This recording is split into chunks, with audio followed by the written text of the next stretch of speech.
Hello बच्चों, स्वागत है आपका अपने YouTube channel high school junction पर। मैं हूं विकास यादव और आज हम पढ़ेंगे हाई स्कूल की केमिस्ट्री। जो टॉपिक है रासायनिक अभिक्रिया और समीकरण, केमिकल रिएक्शन एंड इक्वेशन। तो सबसे पहले हम इसकी भूमिका पढ़ते हैं। भूमिका क्या है इसकी कि आपने देखा होगा कि हमारे चारों ओर चीज़ें जो है परिवर्तित होती रहती हैं। हमारे चारों ओर जो है चीज़ें परिवर्तित होती रहती हैं। तो ये परिवर्तन जो होता है प्रकृति का नियम है और हम जानेंगे कि परिवर्तन जो होते हैं कितने प्रकार के होते हैं। तो सबसे पहले परिवर्तन कितने प्रकार के होते हैं? परिवर्तन दो प्रकार के होते हैं। एक तो होता है रासायनिक परिवर्तन और भौतिक परिवर्तन। क्या? भौतिक परिवर्तन और रासायनिक परिवर्तन। भौतिक परिवर्तन, नंबर 2 रासायनिक परिवर्तन। रासायनिक परिवर्तन।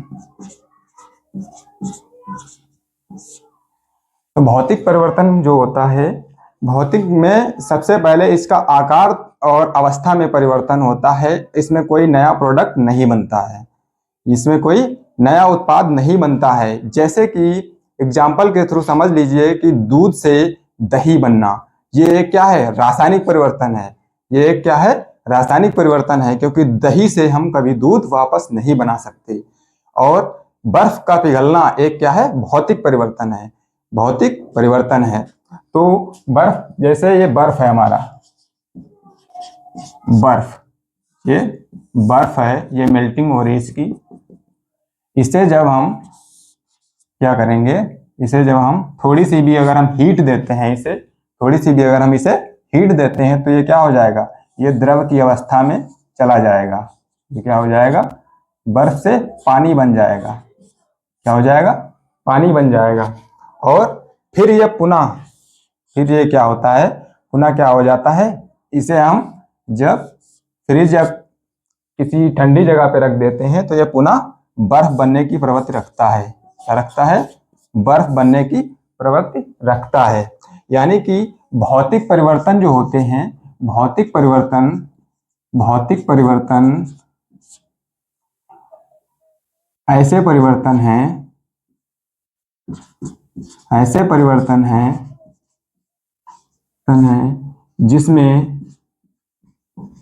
जिसमें पदार्थ की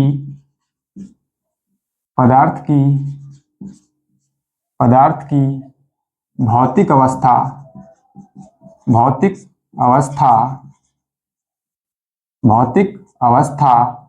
अवस्था जैसे आकार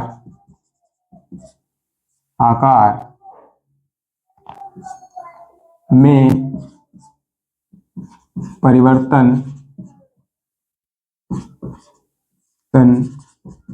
होता है। ऐसे परिवर्तन क्या कहलाते हैं? भौतिक परिवर्तन कहलाते हैं। और ये हमेशा क्या होते हैं? रिवर्सिबल होते हैं। यानी कि जैसे हम बर्फ से पानी बनाया था तो पानी से हम इसे पुनः बर्फ में तब्दील कर सकते हैं। क्या कर सकते हैं? पुनः हम पानी से बर्फ भी तो बना सकते हैं। तो ये होते हैं रिवर्सिबल होते हैं। ये क्या होते हैं? रिवर्सिबल होते हैं। और रासायनिक परिवर्तन क्या होते हैं कि ऐसे परिवर्तन जिसमें एक नए प्रोडक्ट का निर्माण होता है। ऐसे परिवर्तन जिसमें एक नया पदार्थ बनता है। क्या बनता है? नया पदार्थ बनता है।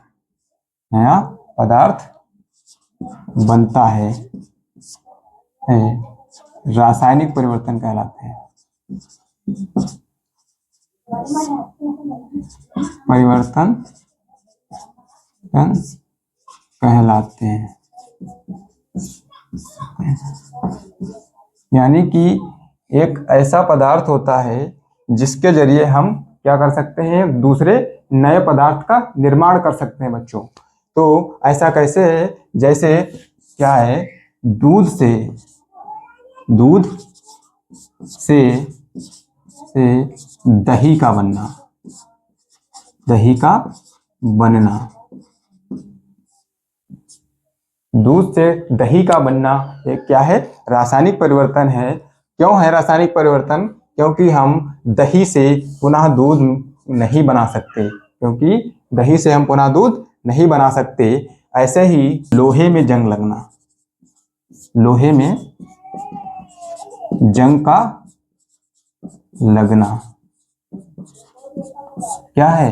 एक रासायनिक परिवर्तन है। क्योंकि जब हम लोहे को धूप में या बाहर वातावरण में खुला छोड़ देते हैं तो उसमें जंग लगना स्टार्ट हो जाती है। तो ये एक नया प्रोडक्ट बना है जंग। लोहे से जंग का बनना क्या है? यह है रासायनिक परिवर्तन है। तो अब हम आते हैं अपने मेन टॉपिक पर, रासायनिक अभिक्रिया। क्या बच्चों? रासायनिक अभिक्रिया। रासायनिक अभिक्रिया को इंग्लिश में क्या बोलते हैं? Chemical reaction. Chemical reaction. तो केमिकल रिएक्शंस क्या होती हैं? जब ऐसी अभिक्रिया जिसमें दो या दो से अधिक पदार्थ एक नए गुण वाला नया पदार्थ बनाते हैं। ऐसी अभिक्रिया जब ऐसी अभिक्रिया जब ऐसी अभिक्रिया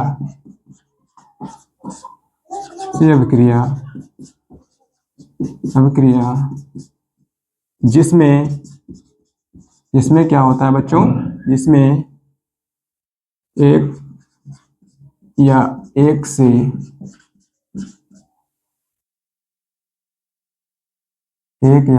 से अधिक पदार्थ मिलकर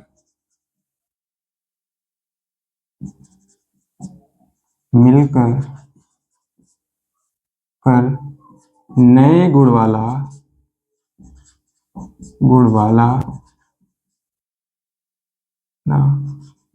नया पदार्थ बनाते हैं।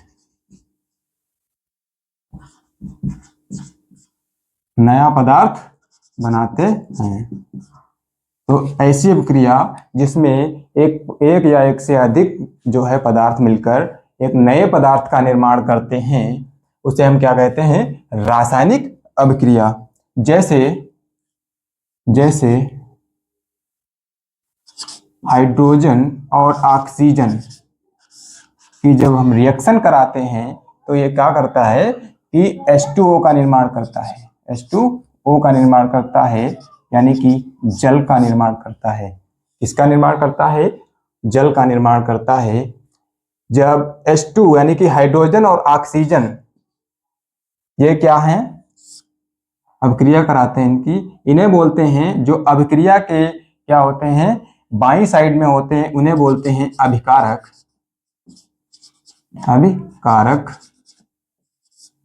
और जो अभिक्रिया के दाईं साइड में होते हैं ये होते हैं उत्पाद, इन्हें हम बोलते हैं प्रोडक्ट।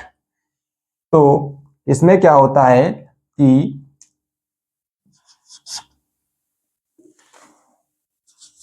ये जो होती है रिएक्शन, ये होती है रासायनिक अभिक्रिया। दूसरा एग्जांपल अगर हम देखें तो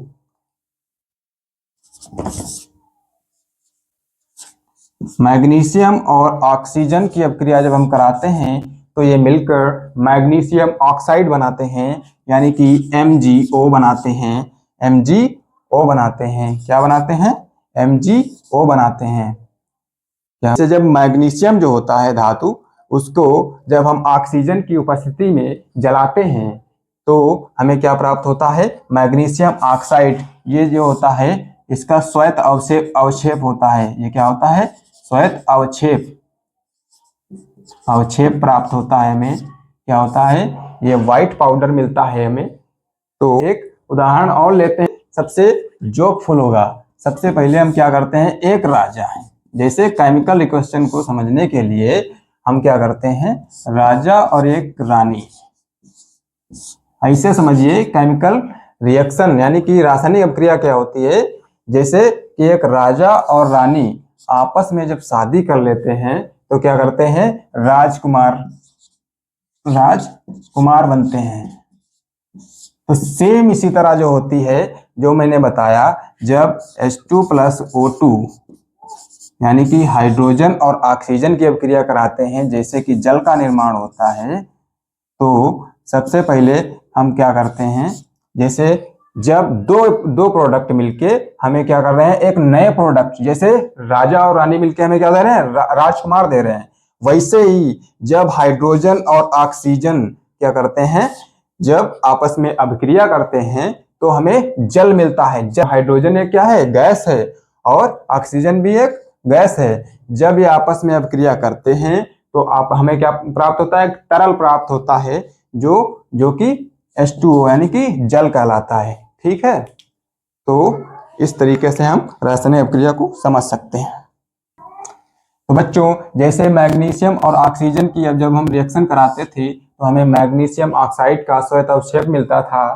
तो इसमें इस साइड में हमने क्या बताया कि ये अभिकारक होते हैं। क्या होते हैं, अभिकारक होते हैं। और ये जो बनने वाला जो है प्रोडक्ट, उसे हम क्या बोलते हैं, उत्पाद बोलते हैं। क्या बोलते हैं, उत्पाद बोलते हैं। तो उत्पाद अगर कोई पूछे तो क्या बोलेंगे, अभिकारक की अगर कोई डेफिनेशन बोले तो हम क्या बोलेंगे कि अभिक्रिया में भाग लेने वाले पदार्थ, अभिक्रिया में भाग लेने वाले पदार्थ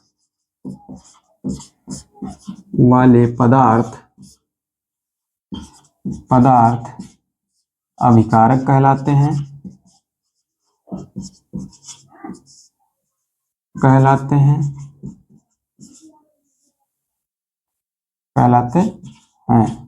और उत्पाद क्या होते हैं, अभिक्रिया के उपरांत, अभिक्रिया के उपरांत बना नया पदार्थ उत्पाद कहलाता है, कहलाता है। तो बच्चों, इसे नोट डाउन कर लीजिए। और अब हम आगे बढ़ते हैं, रासायनिक समीकरण किसे कहते हैं। दूसरा क्या है, रासायनिक समीकरण। रासायनिक समीकरण, तो रासायनिक समीकरण बेसिकली क्या होता है बच्चों, कि अभिक्रिया में जो भाग लेने वाले पदार्थ होते हैं, अभिक्रिया में जो भाग लेने वाले पदार्थ होते हैं, और उनको जब हम चिन्हों के माध्यम से प्रदर्शित करते हैं, सूत्रों या चिन्हों के माध्यम से प्रदर्शित करते हैं, तो उसे हम रासायनिक समीकरण कहते हैं। जैसे क्या बोलेंगे इसे, जब अभिक्रिया में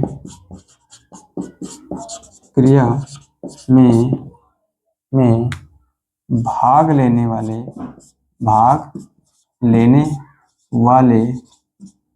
वाले यौगिक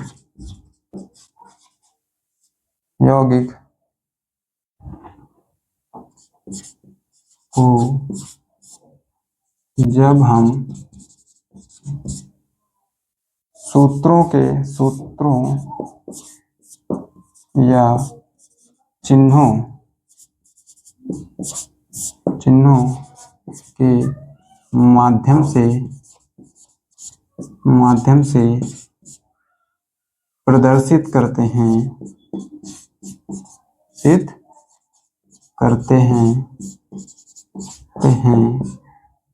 उसे रासायनिक समीकरण कहते हैं। रासायनिक समीकरण कहते हैं, बच्चों। जैसे जब हम मैग्नीशियम और ऑक्सीजन की अभिक्रिया करा रहे थे, तो हम क्या ये प्रतीक यूज कर रहे थे, कुछ ये चिन्ह हैं जिन्हें हम यूज कर रहे थे, और हमारा ये पूरा समीकरण प्राप्त हो जा रहा था। तो क्या है, हमारा ये पूरा समीकरण प्राप्त हो जा रहा था। तो रासायनिक समीकरण किसे कहेंगे? रासायनिक अभिक्रिया में भाग लेने वाले सभी यौगिकों को हम जब हम क्या करते हैं, सूत्रों या चिन्हों के माध्यम से प्रदर्शित करते हैं, तो ऐसे समीकरण को क्या कहेंगे? रासायनिक समीकरण कहते हैं। तो बच्चों नोट कर लीजिए, और अगला टॉपिक हमारा रहेगा कि संतुलित रासायनिक समीकरण किसे कहते हैं और रासायनिक अभिक्रियाओं के प्रकार। संतुलित रासायनिक समीकरण क्या होता है बच्चों? जब अभिक्रिया के दोनों पक्षों, जैसे अभिकारक और उत्पाद बन रहे थे, तो उनके जो प्रत्येक तत्व हैं उनके परमाणुओं की संख्या का बराबर होना ही क्या है? रासायनिक संतुलित समीकरण कहलाता है। क्या होता है? संतुलित रासायनिक समीकरण कहलाता है। तो कैसे लिखेंगे कि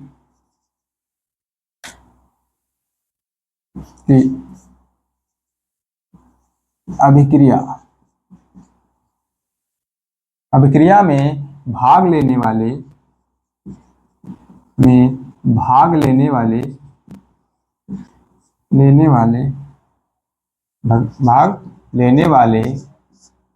अभिकारक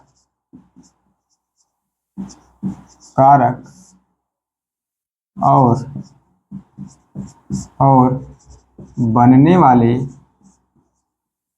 बनने वाले उत्पाद के प्रत्येक तत्व की परमाणु संख्या का बराबर होना ही क्या है? संतुलित रासायनिक समीकरण है। संतुलित रासायनिक समीकरण है। समीकरण होता है। तो बच्चों एक एग्जाम्पल के थ्रू समझते हैं। जो हमने पहले लिया था हाइड्रोजन प्लस ऑक्सीजन, जब इसकी हम रिएक्शन करा रहे थे तो हमें जल प्राप्त हो रहा था। क्या हो रहा था? जल प्राप्त हो रहा था। तो जल प्राप्त हो रहा था, तो लेकिन इसमें जो है ये जो प्रोडक्ट हैं इनमें क्या है, जो इनके परमाणु हैं वो संख्या बराबर है? तो इनमें परमाणुओं की संख्या बिल्कुल बराबर नहीं है। इसके लिए हम हिट एंड ट्रायल मेथड भी यूज करते हैं। हिट एंड ट्रायल मेथड में क्या होता है ना कि तुक्का लगाने वाला मेथड। जैसे हमने इधर देखा कि हाइड्रोजन जो है 2 है और इधर भी 2 है, और ऑक्सीजन क्या है, इधर 1 है और इधर क्या है, 2 है। तो हमने क्या किया, सीधे इधर क्या किया, हमने 2 से गुणा कर दी। जब हमने इधर 2 से मल्टीप्लाई किया तो ये हाइड्रोजन हो गया 4, ऑक्सीजन हो गया 2। तो हमने सबसे पहले क्या करना है कि जब इधर हमने देखा कि हाइड्रोजन 4 है तो हमने इधर फिर से मल्टीप्लाई 2 से कर दिया। तो ये क्या हो गया कि ये अब जो है हाइड्रोजन के 4 जो है परमाणु हो गए और ऑक्सीजन के कितने हो गए? ऑक्सीजन के 2 हो गए। तो अब मेरा जो है ये रासायनिक संतुलित समीकरण कहलाएगा। क्या कहलाएगा? रासायनिक संतुलित समीकरण कहलाएगा। तो जब हम देख रहे हैं कि इनके जो परमाणु हैं, ये जो परमाणु हैं इनकी संख्या जब बराबर नहीं होती है तो हम इसे रासायनिक समीकरण नहीं कहते हैं, रासायनिक संतुलित समीकरण नहीं कहते हैं। तो हम क्या करते हैं, सबसे पहले इसके परमाणुओं की संख्या बराबर करते हैं। जब उत्पाद और अभिकारक दोनों परमाणुओं की संख्या बराबर हो जाती है तो हम उसे रासायनिक संतुलित समीकरण कहते हैं। तो बच्चों ये जो संतुलित रासायनिक समीकरण है द्रव्यमान संरक्षण के नियम का पालन करता है, यानी कि द्रव्यमान को ना तो नष्ट किया जा सकता है और ना ही द्रव्यमान को उत्पन्न किया जा सकता है। क्या है कहता द्रव्यमान संरक्षण का नियम कि द्रव्यमान को ना तो नष्ट कर सकते हो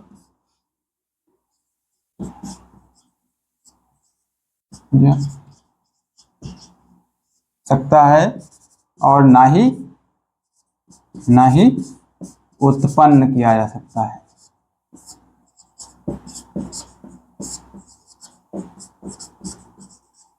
सकता है।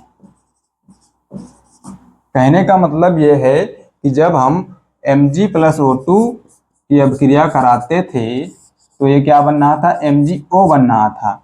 यानी कि इसमें जो है हम इसके जो अभिकारक हैं इनमें कोई चेंजेस नहीं करने हैं।